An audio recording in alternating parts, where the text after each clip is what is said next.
my motto is find your voice, speak your truth, change the world. I don't think we're accomplishing anything by hating people who are transgender and thinking that we're going to put them all in concentration camps. My purpose is helping people understand more about the people who are born transgender and to take that further, like Wendy says, humanizing, but also changing the perspective, changing the misunderstanding that people have around that, and ultimately making it a better world. It's what you're after. The love, the hope, the connection, the empathy. I think we can just make this a much better world if we amp that up instead of the fear and the hatred.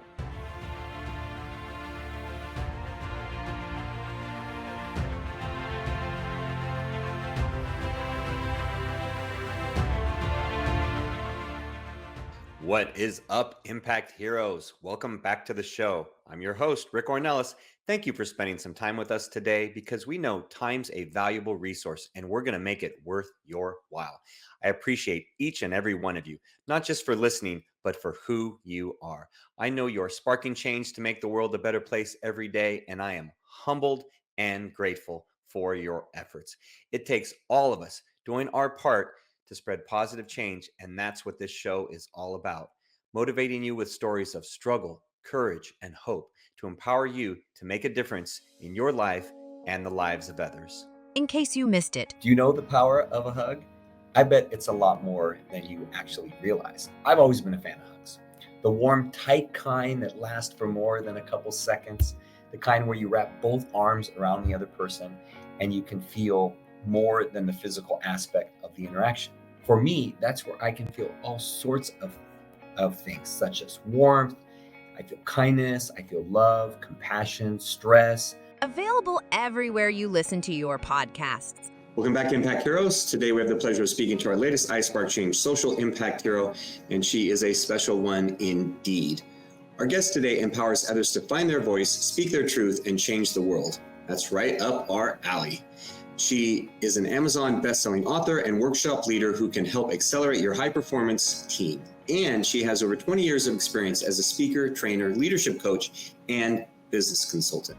I can relate to that. She has the knack for making the training fun and relevant for employees and team members, and her customer service is exemplary and a great model for training those in the community.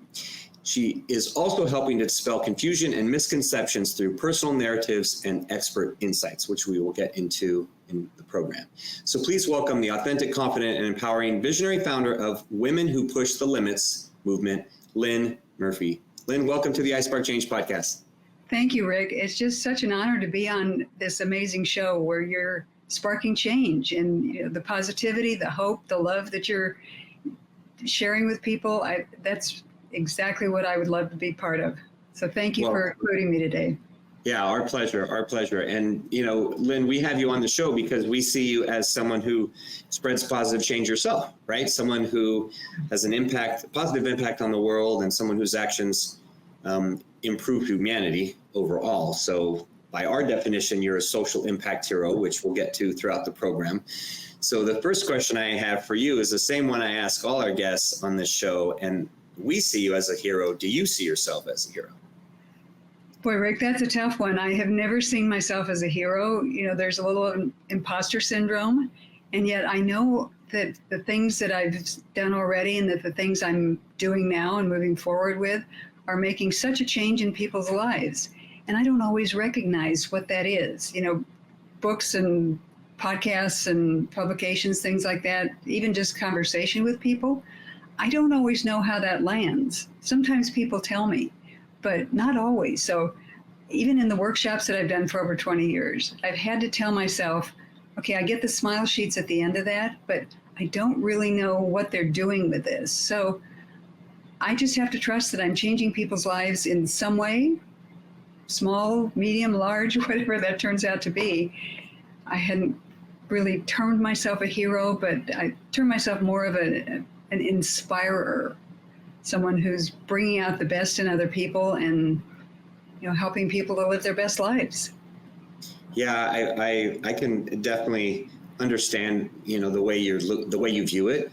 The word inspire comes from the Latin word which means to give breath, to give life. Mm-hmm. So inspire, to give breath and life. So if you're inspiring others, then you truly are, helping them to become better versions of themselves, breathing that life into them, which, everybody needs some of that. So I see that as heroic. I'm curious about something you said just a minute ago, Lynn. You said smile sheets. So is that something that some kind of evaluation that you give to people or for them to give you at the end of like a workshop? Well, I go into organizations that hire me to do I hate to call it this, but like hit and run workshops, do a one-off workshop rather than work with them on an ongoing basis. So the team comes together. I've done faculty, staff, teams in different organizations. So at the end of each workshop, I ask them, what did you take away from this? What would you change? What wouldn't you change?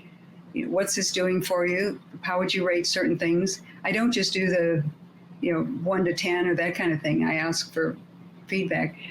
But, people aren't always really likely to be deep thinkers at that point. Mm-hmm. So, I just call it smile sheets. Mostly they give me positive feedback. Once in a while, they give me something that I think, okay, I need to take a look at that. In fact, one of the workshops that I did years ago for some public works people in the city of Phoenix, we did do a series of workshops. And at the end of the first day of one of the classes, I got a feedback sheet that said, it wasn't as awful as I expected. And I looked at that and went, wow. And then I thought, no, that's really good, because they're told to come to this workshop. It's the big M, mandatory. You must go. You must be the butt in the seat for this period of time. And, whatever happens, happens. And I thought, no, that's really good, because they came in not expecting to learn anything. Yeah. And so when we had the second session of that, I mentioned that. I said, wow, this was great. And a guy raised his hand. He says, that was me. These are all anonymous. He didn't have to tell me. Yeah. And he said, we had fun. I got to know my associates, my team that I don't usually get to know in the way that we did in the workshop. And I learned something. Yeah. And, so that to me that's the smile sheet plus. Yeah. Most of them are just, oh, that was great, or that was okay, or whatever. But things like that really stick with me. That's what I consider a smile sheet. Yeah, I can see why you would term it that. And I mean, I guess people in that situation, right? A lot of them are told that they have to attend. So that would be phenomenal feedback, for him to be honest like that, just that expectation. Because my guess is that there would be some kind of comparison that he, some way he was comparing it to previous ones where, they were terrible and, dull and boring. And boring. Yeah, exactly. So, yeah, I would say that in your role, you're kind of going up, I wouldn't say in a negative framework, but you're already maybe a step down in their eyes just because they have to. Yeah, it's kind of mandatory in some situations, not in all, but maybe in some situations. So by the virtue of you winning them over and impacting them positively and inspiring them, then that's going to be a more powerful impact. Well, and the way I set up the room, they don't expect it, especially in a government situation where it's just they walk into a room and they've got a handout and they've got something that maybe is not too inspiring. But I've got colored markers, I've got colored things on the walls, I've got squeeze toys and weird kind of colored toys on the tables for them to play with. I've got candy. So I've had people walk in and go, this is going to be different. Yeah, exactly. And I've got music playing. So that's what I want to set as the expectation when they walk in, not before they come through the door, but once they get through the door, it's like, this is going to be different.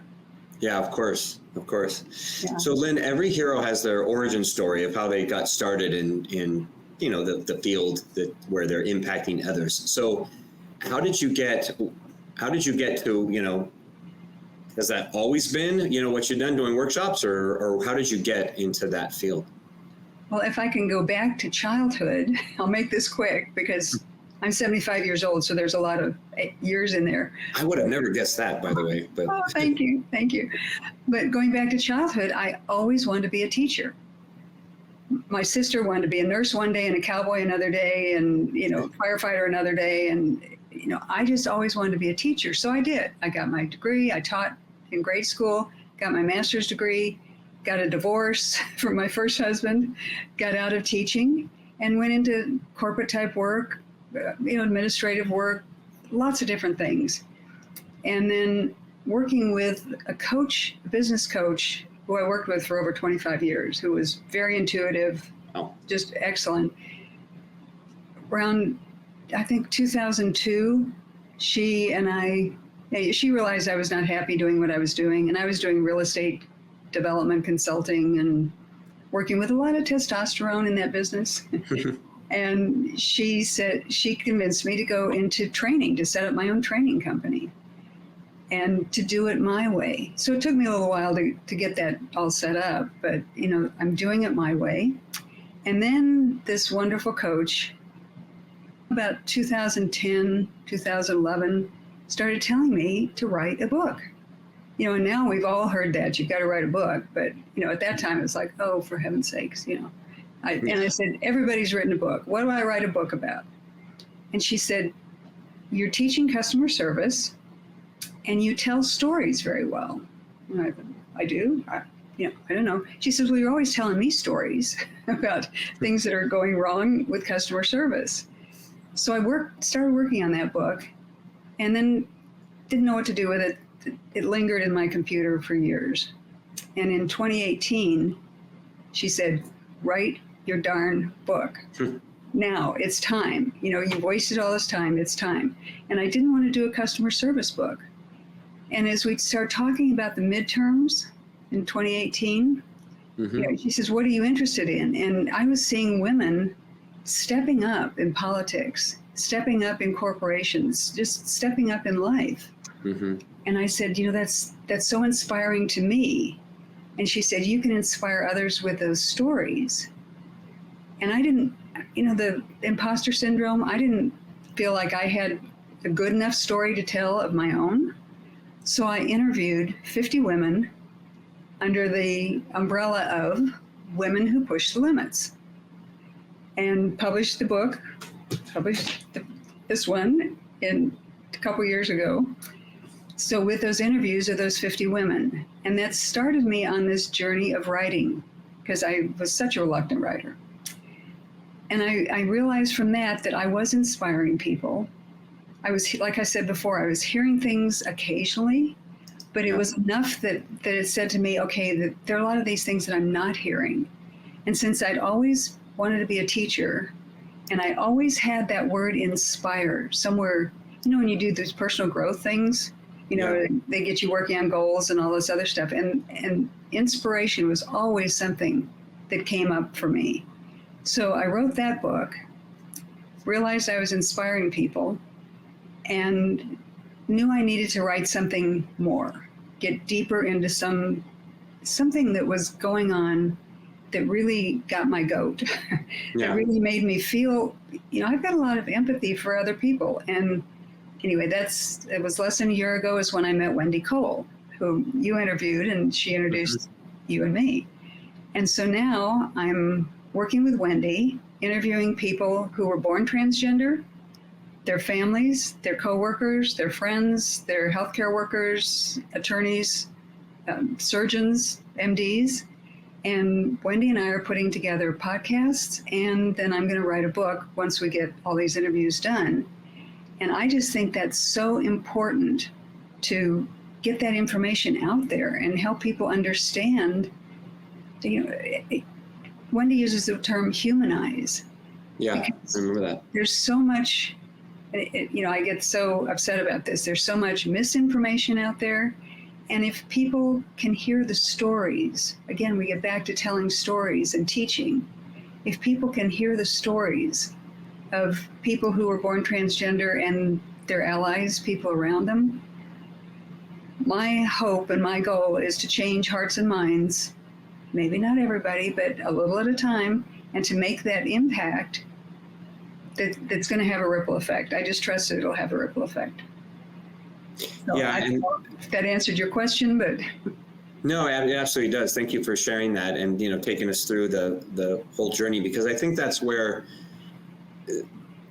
like you talked about being good at telling stories. I think that's where the interest in most people are in relating to others, and the way that they connect and relate to others is in that journey of how you get from, point A to point B or C or D or, X in our lives, is that it's not just that simple path. It's going to take lots of turns and pitfalls and valleys, and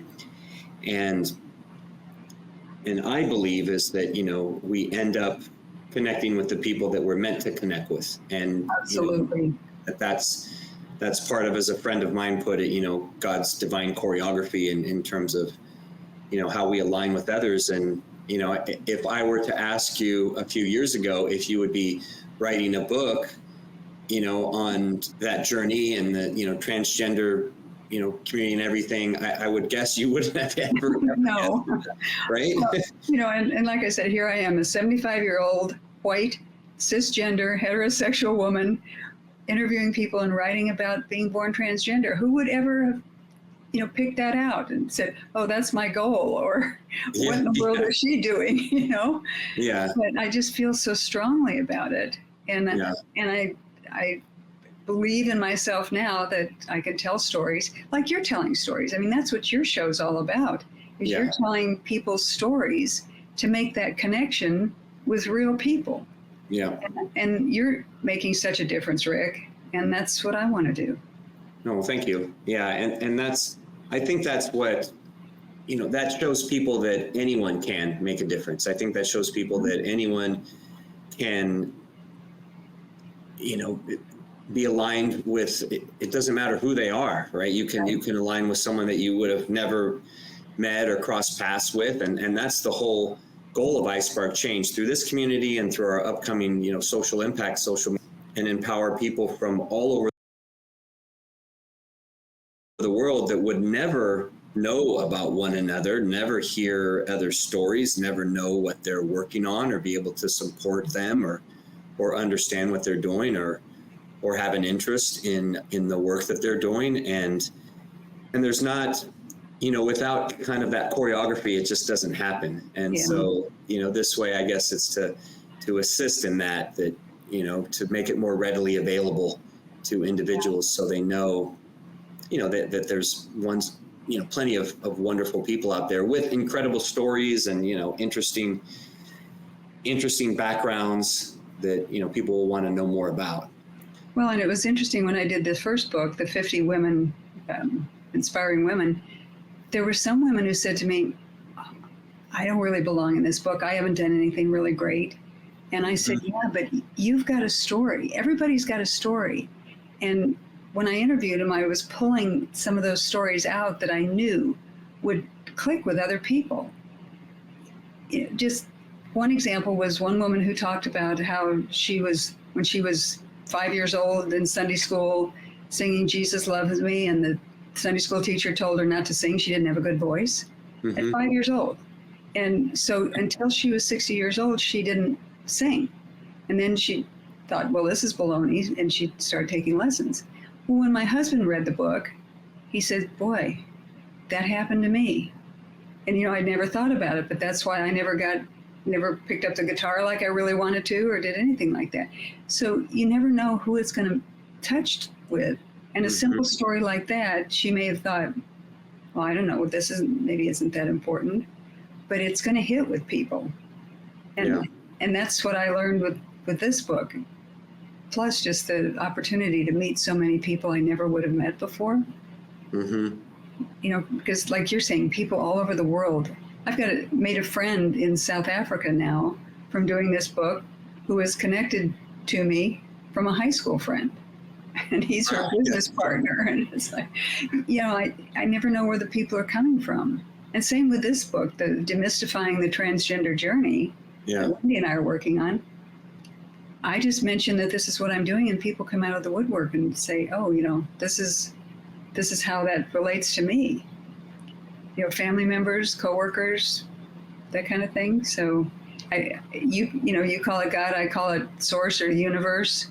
It's the same thing. It's that divine spark, that divine plan, whatever it is that brings people together and helps us, learn about each other, get to know each other, and hopefully make a difference.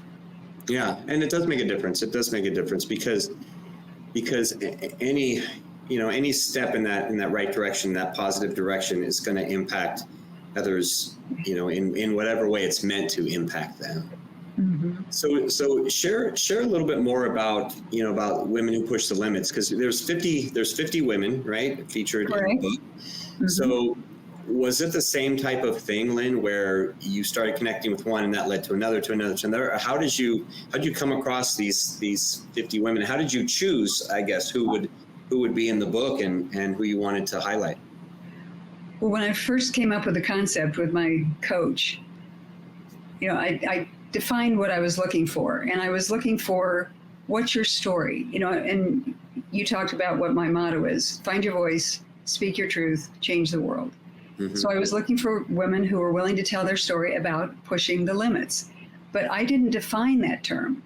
And in every interview I said, what does it mean to push the limits? So some of the people are women that I had known for years in different situations. Some of them were women I met in some of my mastermind groups. And then there were all of those like you're talking about. Somebody says, oh, you need to interview so-and-so, and you need to interview so-and-so. And I know, and I can recommend. And so it just grew organically. And at the beginning of this, my coach said to me, how many women do you want to interview? I thought, how in the world do I know? I've never written a book before. I don't know what this is. And I just popped out 50. She says, okay, fine. I thought, okay. And I actually interviewed 53 women, and 3 of them would not sign the legal release. And my publisher and my intellectual property attorney insisted that I not use anything from any of those, the 3 who would not sign a legal release. Yeah. Just set it up for too much liability and too much chance that somebody could say, oh, well, I don't like the way she said that. Yeah. So 50 of them signed, and I got to the end and I went, wow, I've got 50. So it's kind of one of those crazy things that I unintentionally set an intention. Yeah. If that makes sense. Yeah, and it ended up, with a nice number. So as a result of that, were there other people that contacted you, or have you thought about doing a follow-up, like 50 more or anything like that? Has anything come from it? People have been contacting me before I decided to do the transgender book next. I started putting a list together. I probably got another 50 or 60 people that I could interview for a follow-up to the 50 women. And I started accumulating that list right at the very beginning, because people would say exactly what you're saying. Oh, you need to talk to. Mm-hmm. So that's on the back burner. I've got a lot of people there that I can interview. I want to do this one on transgender first. I think this is just so timely, so important.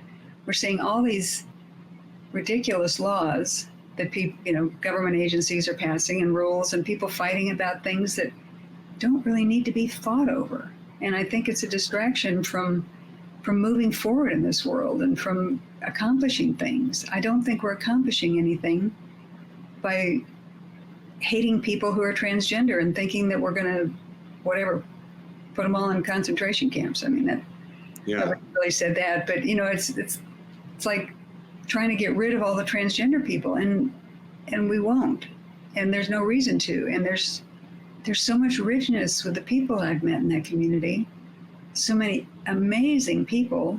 And even Wendy, because you interviewed Wendy, who transitioned at 67 years old. Yeah, incredible. And now she's mentoring other people. What a remarkable individual, that she's gone from all that depression and using drugs and alcohol to tamp down the way she felt about herself. And now she's such a lovely, outgoing, caring, helpful, brilliant woman. And who wouldn't want more people like that in the world? Yeah. So yeah, I'm not doing the other book yet. I'm doing this one.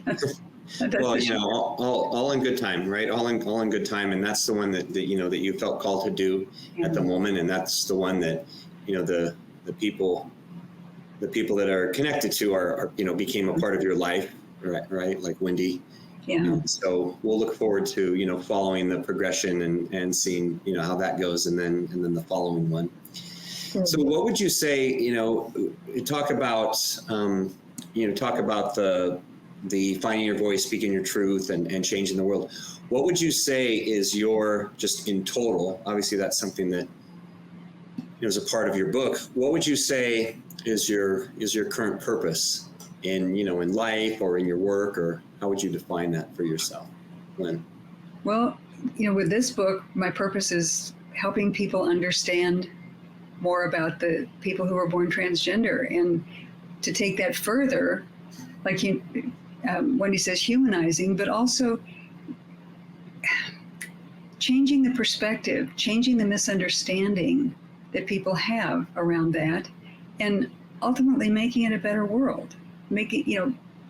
It's what you're after, the love, the hope, the connection, the empathy, that type of thing. I think we can just make this a much better world if we amp that up instead of the fear and the hatred. So I'm working, on those levels to make a difference and to change the perspective. That's my immediate goal.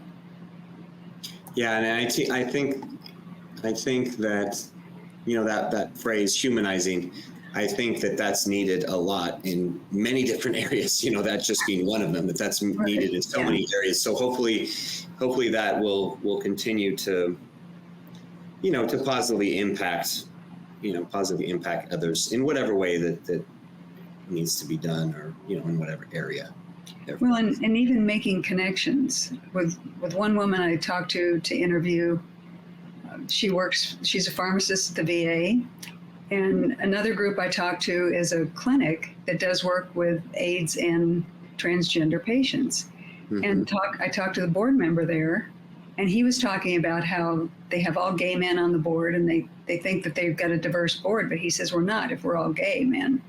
And I said, well, I know if you're looking for a board member, I know someone who would be a great board member. So, she's a transgender woman and she's a pharmacist in a government agency. I connected them and she's on their board now and everybody's happy. So, there are things that happen behind the scenes that, again, you and I talk about divine inspiration and being led to make these connections, and things are happening. So, it's not all what people are saying, but it's making a difference that we don't even know sometimes. Yeah. And that's what I think is the most important, because that's the one that a lot of people don't do, because they figure, oh, well, it might not have an impact, or, I'm not going to, even something super small, right? Where someone might say, oh, there's no need to say hello to this person I pass on the street, because what impact is that going to have? But that's part of that ripple effect that we talk about, that you never know. So that's a good segue, Lynn, to our question about a spark moment. So one thing we talk about on our show is our spark moments. And those are those moments in life where our actions or the actions of another have that spark, that initial spark that has the ripple effect that you were just talking about, right? That ripple effect that is going to go far and wide. And oftentimes you don't even know how far or how wide that ripple effect is going to go.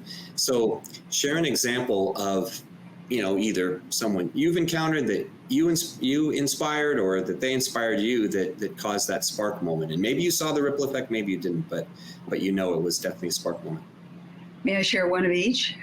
Oh yeah, absolutely. Yeah, that'd be great. Thank you. I'll make it quick because I get off on these stories, but one of my clients that I worked with in business coaching, she worked for a federal agency, and she was having issues communicating and moving up in the organization.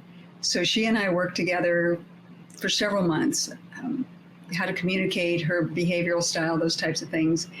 And a few months after we worked together, she emailed me and she said she'd had her review with her supervisor, and her supervisor noticed the difference in her that she had made in, advances that she had made in her communication and how she was managing her team.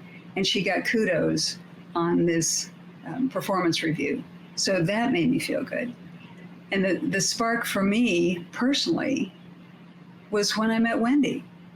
And Wendy and I first started out kind of like you and I are doing. I was going to interview her for an hour and a half for this project, the Demystify the Transgender Journey project. which, by the way, she came up with that name afterwards. But we ended up doing 30 hours of interviews, and we just clicked.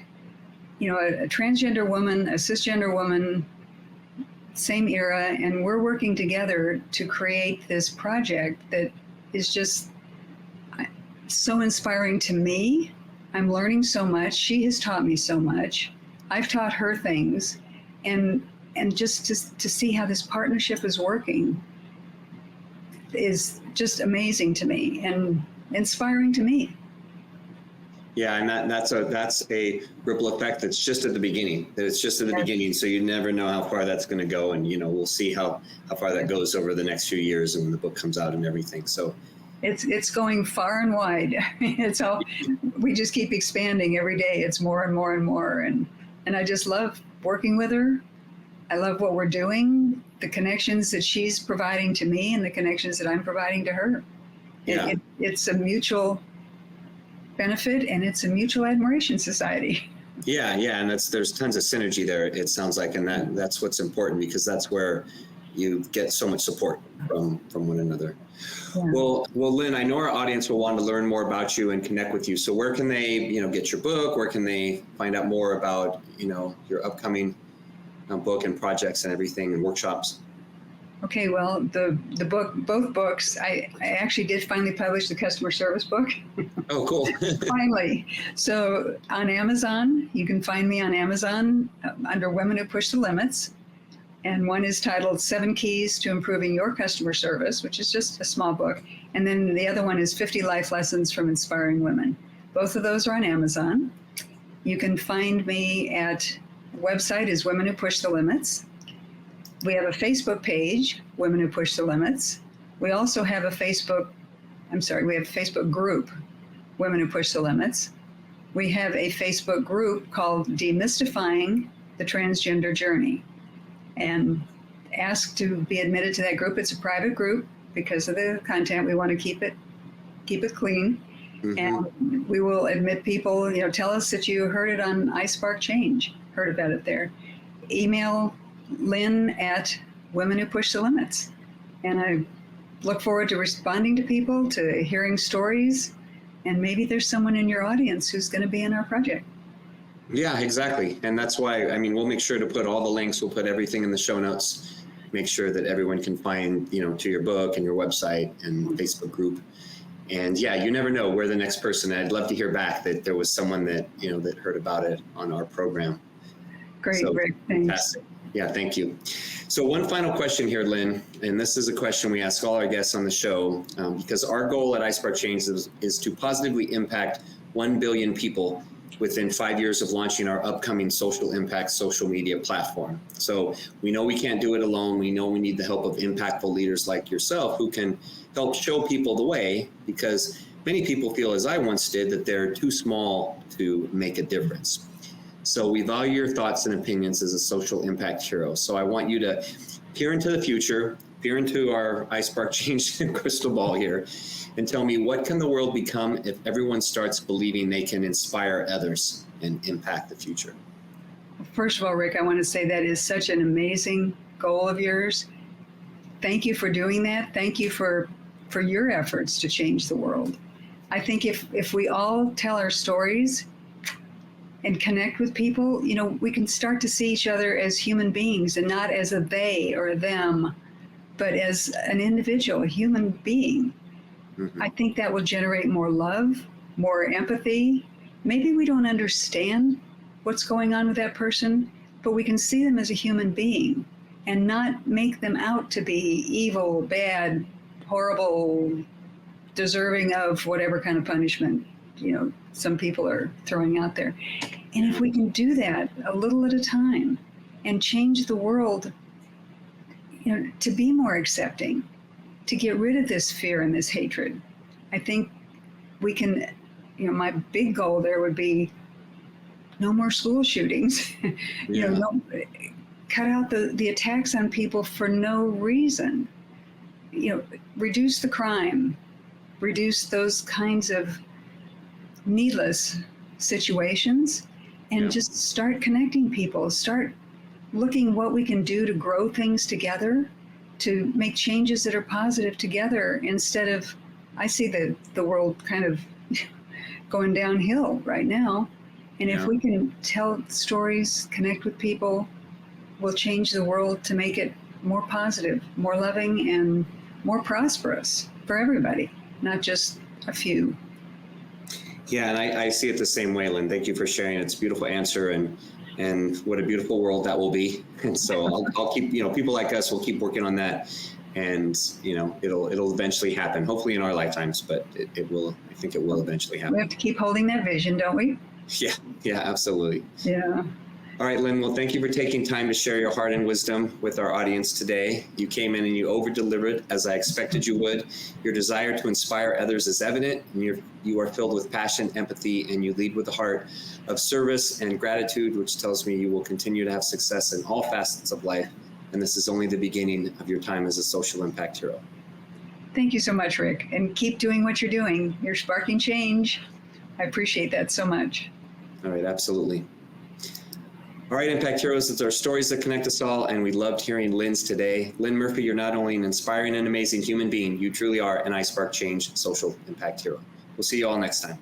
Do you want Rick to speak at your event? Here's what others have to say.